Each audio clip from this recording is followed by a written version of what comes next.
bersama dengan Farah dan juga dia dalam rancangan House Tour Malaysia. Kita hari ini berada di hadapan sebuah rumah banglo yang sangat cantik. Oh my God. Kita kat mana ni dia? Kita berada di Puchong, Selangor. Rumah yang kita nak pergi hari ni, yang kita nak terjah kat belakang ni kejap lagi adalah milik seorang selebriti Malaysia. Seorang penyanyi ya, dan isterinya seorang usahawan. Usahawan apa tahu? Usahawan barangan-barangan daripada Borneo. Bersabar. Dan kalau korang nak tahu, konsep rumah ni adalah konsep modern klasik. Rumah ni juga adalah rumah yang dibina daripada awal. So apa tunggu lagi dia? Tapi sebelum tu, pastikan korang like dan subscribe House Tour Malaysia. Jom Farah, kita ketuk sekarang. Let's go!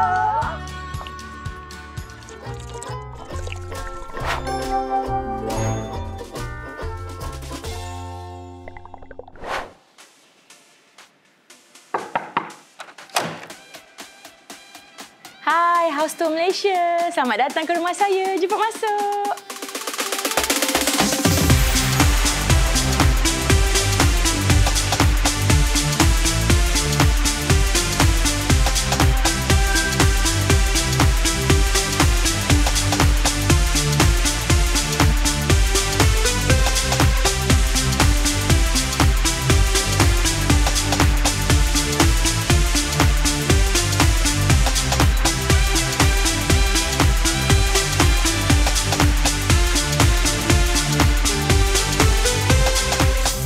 Nama saya Sheila. Saya merupakan seorang isteri kepada Lan Solo dan juga saya adalah PA Coms Manager juga kepada Lan Solo dan saya juga adalah founder kepada Solo Borneo Mart, kedai runcit yang menjual barangan Borneo. Jemput datang. IG saya Sheila Razlan dan ini adalah ruang tamu di rumah saya yang berkonsepkan tak ada beberapa konsep tu tak ada sangat, cuma saya nak putih dan ada sedikit suntikan gold untuk menampakkan dia sedikit moden, mungkin mewah. Macam tu. Rumah ini berkeluasan 4,500 square feet yang tak ada dalam pemikiran pun sebenarnya nak buat kecil-kecil, tiba-tiba jadi besar. So kita reda, alhamdulillah siap. Walaupun saya baru duduk sini lebih kurang 6 bulan. So ini rezeki House Tour Malaysia lah. Okay, jom saya bawa pusing-pusing rumah. Jom. Jadi inilah pandangan di luar rumah saya. Alhamdulillah mengambil masa yang sedikit panjang untuk siapkan 5 tahun guys. Dan pernahlah sekali dulu dalam tempoh nak siapkan rumah ni, ada orang lalu-lalu kan. Bila nak siap rumah ni? Tak ada duit ke? Bila nak siap tu? So dulu sebelum ada rumah ni saya duduk kat situ. Alhamdulillah kecil sikit. Tapi selesa lah. Alhamdulillah bila ada rezeki lebih, kita pun naikkan rumah ni. 5 tahun baru siap. Alhamdulillah. Actually rumah ni tak betul-betul siap sangat lagi. Kalau korang boleh tengok kawasan keliling pun tak habis plaster lagi. Cuma kalau untuk porch depan ni, memang kita buat sedikit besar dan lebar sebab family saya ramai. Walaupun saya anak tunggal, tapi kita family ramai dan kami sangat bonding. Setiap hari mesti je ada makan-makan. Jadi memudahkan untuk pergerakan keluar masuk kereta, nak parking, tak ganggu rumah orang. So kalau tengok kat tepi ni adalah sedikit taman mini yang juga tak siap. Tak berapa nak siap. Ni kerja Lan semua ni. Dia tanam sendiri, dia pergi beli sendiri, dia susun. So tak berapa nak siap lagi. Pokok tu pun baru semalam diikat. Baru 6 bulan. Di sebelah ruangan pintu masuk, saya ada letak sedikit saya nak cakaplah penghargaan, kejayaan apa yang saya dengan Lan sedang merasai hasil daripada support orang-orang Borneo, orang-orang kita sendiri Semenanjung. So alhamdulillah ini adalah beberapa anugerah yang diberi penghargaan kepada kami. Kalau dekat ruangan sini pula adalah husband saya punya kenangan-kenangan dia lah. Anugerah Bintang Popular, GV, ada a few lah dekat sini. So, kalau tengok belakang saya ni, ramai orang cakap cantiknya, mesti mahal. Saya beli kat nilai 3 je. Nampak macam konsep mewah, tapi saya lebih suka merealisasikan ikut kemampuan pada ketika itu. Sepanjang nak buat rumah ni pun sebenarnya saya mengekalkan konsep Ada duit buat, tak ada duit diam. Jadi saya dengan husband memang berpendapat yang sama. Macam yang kita ada RM10 je bulan ni. So kita buat rumah harga RM10. So kalau dah tak ada, diam. Sambung lagi kerja, pergi show, nyanyi, kumpul duit. Okey, ada RM50, naik pula RM50. So kita tak adalah macam terus siap sebab kita bukan orang senang. Kita orang marhain juga. Berniaga, ikut pergi show, cari duit, kumpul, buat. Macam tu. Okey, ini pula saya punya ruang tamu. Yang macam saya cakap tadi, tidaklah ada konsep yang spesifik, tapi saya suka konsep open. Dan kalau you all tengok nanti kalau keseluruhan rumah, antara satu ruang ke satu ruang tu memang tak ada penghalang ataupun tak ada border. Kita buat konsep open sebab saya sukakan suasana santai, tapi still nampak orang sana. Masa makan pun boleh berborak dengan orang sini, masa ambil lauk pun boleh berborak lagi. So konsep kita konsep open. Okay, untuk konsep sofa ni pula, sebenarnya saya rasa saya perlu memberi penghargaan kepada orang-orang yang menghasilkan sofa dalam rumah saya ni, termasuklah kabinet, semua hasil tangan anak Melayu. Memang saya dengan Lan memang dah cakap kita nak mengetengahkan hasil air tangan anak Melayu dan yang perlu kita bangga-banggakan sebab diorang pun memang sebenarnya hasil kualiti dia tu sangat bagus. Cuma kita yang selalu merendah-rendahkan hasil kreativiti anak Melayu sebenarnya bagus. Kalau tengok dekat sini, dekat rumah ni ada 2 chandelier, masuk yang satu besar ada 3. Chandelier ni pun kita orang beli sikit-sikit. Duit gaji bulan ni beli 1. Gaji bulan depan beli lagi 1. So yang besar tu beli masa dah siap. Memang tak ada yang beli seketul macam tu. Tak ada. Even though yang korang nampak dekat sini pun ada yang beli dekat Shopee je, ada yang beli dekat Lazada je. Tapi still kedai Melayu. Macam ni saya beli dekat Nilai 3, Home Deco Nilai 3, semua Melayu punya hasil tangan. Termasuk kapet. Kapet pun saya beli dekat kedai Melayu, kedai Dazrin. Kedai Dazrin. So jom kita ke ruang makan.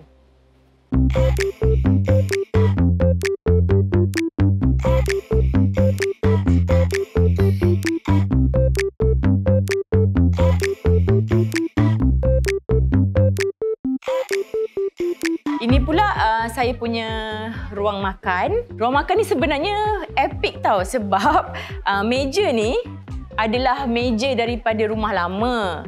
Tapi disebabkan dah kena banjir hari tu, dia punya kerusi semua rosak. Saya cuma tempah kerusi baru saja dengan owner yang sama yang buat saya punya sofa dekat ruang tamu tadi. So alhamdulillah dapatlah look baru tapi masih menggunakan yang lama. Kita mana boleh jimat kita jimat ya, inflasi. So kalau untuk dekat sini saya macam mana nak cakap sebab semua yang mengenali saya sangat tahu yang saya gila orkid. Jadi kalau you all tengok dekat kawasan rumah saya semua orkid dan hanya pokok-pokok hijau saja. Saya tak ada bunga lain selain orkid. So kalau birthday saya bolehlah bagi orkid lagi. So inilah ruang makan untuk 8 orang. Okay, now jom saya bawa korang pergi ke kita punya not so called dry kitchen. Tapi inilah ruangan dapur yang lebih kepada santai dan kalau ramai saya akan jadikan island table ni untuk buffet area. So dia orang akan ambil makan kat sini dan makanlah dekat mana-mana ruangan, boleh duduk. So dekat sini ada satu peti ais. Peti ais ni memang untuk letak jus-jus macam itulah untuk anak-anak boleh ambil sendiri nak pergi sekolah. Bukan yang letak-letak ikan-ikan sangatlah. Sama lah juga dekat atas belakang-belakang ni. So kalau korang perasan, memang saya cakap tadi, since saya baru pindah, jadi memang tak banyak lagi barang-barang, benda-benda pun banyak kosong lagi. So saya letaklah apa yang orang bagi untuk hadiah birthday. Ini pun, ini bekas hantaran saya dulu. Ni hantaran letak, duit hantaran lah, duit mas kahwin kan. RM222, 22 sen, pakai duit shilling 20 sen. Ni lah bekas dia. So tak tahu nak letak mana, tak nampak kosong. Kita letaklah dekat sini. Okey, untuk material yang membezakan wet kitchen dengan dry kitchen adalah yang ini lebih kepada shining punya material. Saya tak pasti apa benda tapi macam lebih kurang laminate macam tu. Dan untuk countertop, tabletop ni kita gunakan quartz yang anti-scratch. So dia sekali dengan backsplash. Sebab saya tak nak nampakkan macam banyak beza, banyak warna. So saya nak kekalkan benda tu, dia akan jadi macam warna marmar lah yang you all tengok ni. So jom kita tengok ke wet kitchen.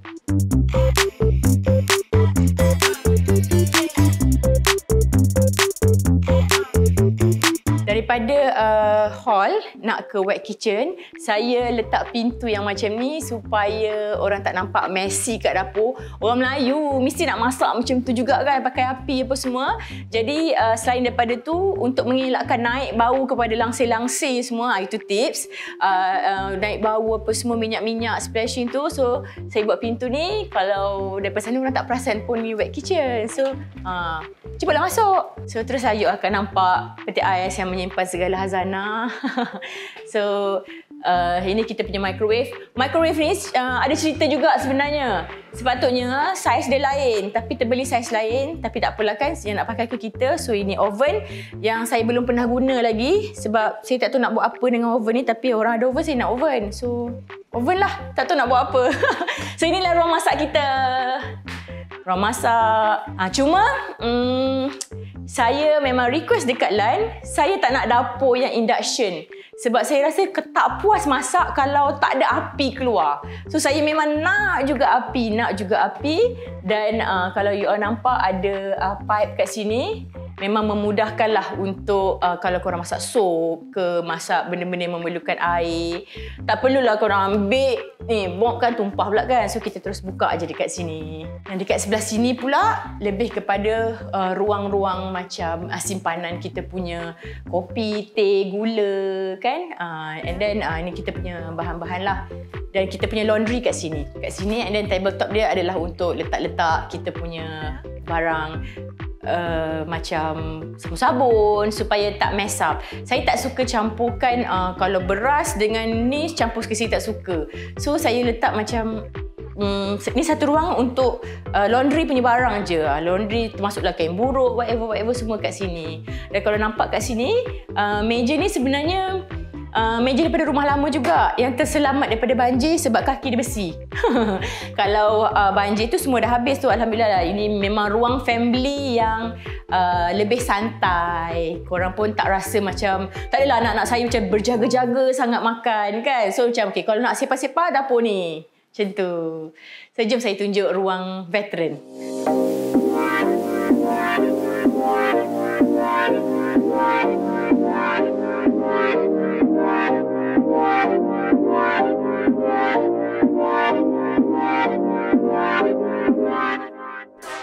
Di sini pula saya panggil ruang veteran sebab mak saya duduk dengan saya. Jadi tak relevan untuk diorang naik atas tengok TV, walaupun dekat atas ada ruang TV. Sekejap lagi saya tunjukkan.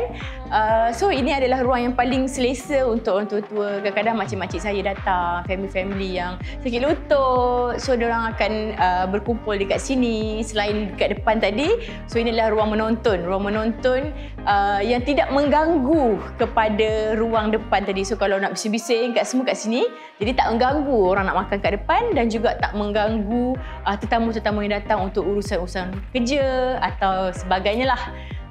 Di ruangan ini adalah ruangan yang salah satu favourite saya sebab ada diamond mirror. Dan ini saya harus bagi kredit kepada si pembuatnya sebab anak Melayu juga datang sekali dengan wainscoting. Dia buat wainscoting dan juga diamond mirror. Hasil kualiti dia saya sangat impress dan saya rasa untuk menampakkan suasana rumah tu lebih mewah dan besar, wainscoting memainkan peranan yang penting. So kalau nak memilih wainscoting, kena orang tu datang rumah tengok apa yang you all nak, so dia akan cuba realisasikan mengikut permintaan you all. So mesti korang tertanya-tanya kan kat mana saya simpan saya punya vacuum, mop. So sebenarnya dah namanya rumah Melayu, mestilah ada benda-benda yang macam tu kan. So saya ambil satu ruangan di bawah tangga saya buat tak berapa nak hidden lah pintu ni, tapi okey lah untuk saya simpan saya punya vacuum. Jadi orang pun tak nampak, orang ingat apa benda lah ni. Pernah sekali orang datang dia ingat toilet kat sini, so dia masuk macam ni bukan toilet. So inilah saya punya ruang simpan kapet-kapet ke, vacuum, mop, penyapu, so taklah nampak kan. Okay, ini pula ruangan tangga untuk naik ke tingkat atas. So kalau you all nampak, tangga ni sebenarnya menyebabkan pergaduhan besar suami isteri. Sebab Lan nak lain, saya nak lain. So perempuan tak pernah salah lah kan. Jadi menangkap perempuan lah. Jadi saya memilih untuk stainless steel dan juga cermin. Sebab saya rasa kalau konsep macam ni, dia evergreen, dia tak lapuk. Datanglah macam mana baru punya design ke, pattern ke ataupun konsep, saya rasa ini juga yang tak ditelan zaman. So hiasan dekat tangga ni, ini pun saya beli di kedai-kedai tempatan je, bukan import, semua tak. Macam saya cakap, saya lebih memilih untuk kemelayuan. Jom kita naik ke tingkat atas.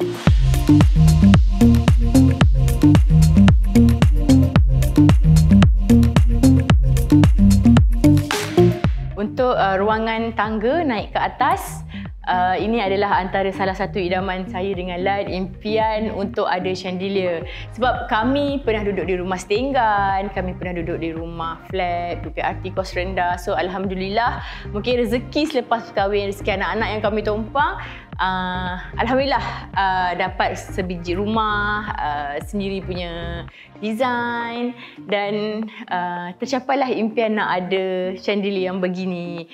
Ramai orang sangkakan macam chandelier ni berpuluh ribu, ratus ribu. Sebenarnya taklah sampai harga macam tu. Kalau pandai cari, pandai survey, insyaAllah akan dapat mengikut bajet dan kemampuan. So kalau ikut you all nampak, di sebalik chandelier tu kita ada full height punya langsir. Ramai juga tanya, macam mana buat ni? Macam mana buat? Saya tak buat, saya tempah juga. Tapi dia nilai 3 je. Nilai 3, dia ada pemasangan, dia ada buat servis pemasangan, ukur di rumah.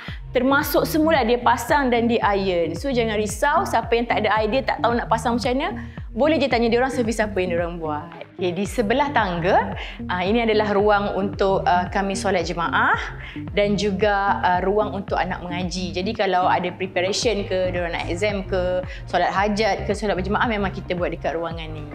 So ini adalah memang ruangan solat. Tapi kalau you all nampak, masih tak siap lagi sebab kami baru je beberapa bulan duduk rumah ni. Jadi memang banyak yang tak siap, banyak yang tak komplit. So inilah keadaan seadanya. InsyaAllah kita masih mencari lagi kontraktor-kontraktor yang boleh buat mengikut cita rasa yang Lan nak. Betul-betul nampak surau. Jom kita ke ruangan menonton.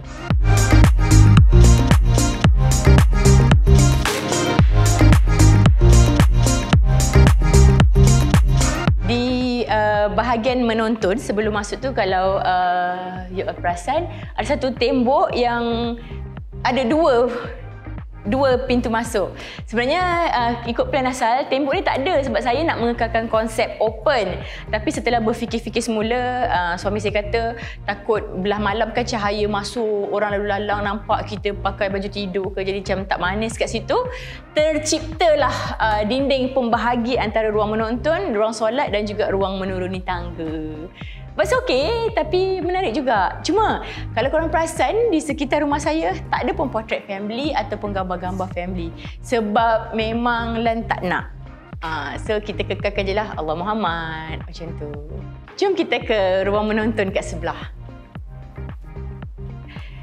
Okay, ini pula ruangan santai kami satu family lah. Dulu masa mula-mula buat rumah, memang kita dah plan kita nak ada satu ruangan menonton khas untuk family. Jadi kalau tetamu datang pun tak ganggu.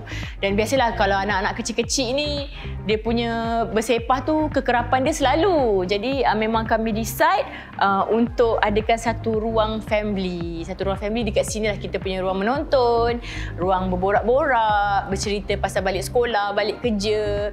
Dan di setiap bilik kami memang kami tak letak langsung TV sebab kita nak simpan, kita nak kekalkan konsep bonding antara family. So lebih bonding, lebih mesra macam tu. So inilah dia ruangan family. Very simple. Dan juga ada satu tandas dekat belakang supaya kita tak masuk bilik untuk buang air ke sambil menonton.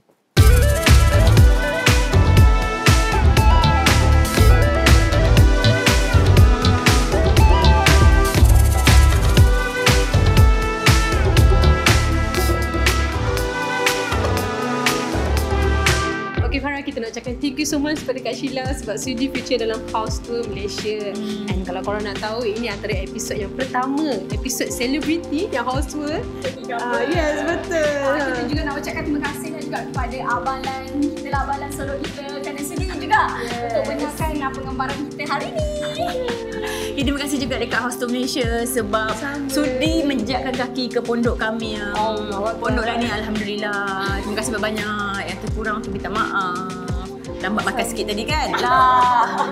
Alhamdulillah, semoga House Tour berjaya, House Tour Malaysia berjaya dan buat juta-juta. Amin. Amin. Okey, Kak Sheila nak tanya lah ni, dia dah tadi kan dah doakan kita juta-juta ni. Amin. Kita nak tahu tadi kalau korang perasan awal-awal video kita dah tunjukkan rumah Kak Sheila yang daripada kecil ni tiba-tiba dah menjadi rumah agak besar banglo ni. Alamak. Saya nak tahu ni apa kata amalan untuk mengurangi rezeki Abang Lan dan juga Kak Sheila ni. Ni soalan Ya daripada Allah. Niko ni. Okay, to be honest, kami pun tidak baik tapi kami cuba jadi baik. Tapi apa yang kami berdua praktikkan adalah sentiasa bersedekah. Sedekahlah, lagi sempit, lagi sedekah. Sempit, sedekah. Tak sempit pun sedekah je.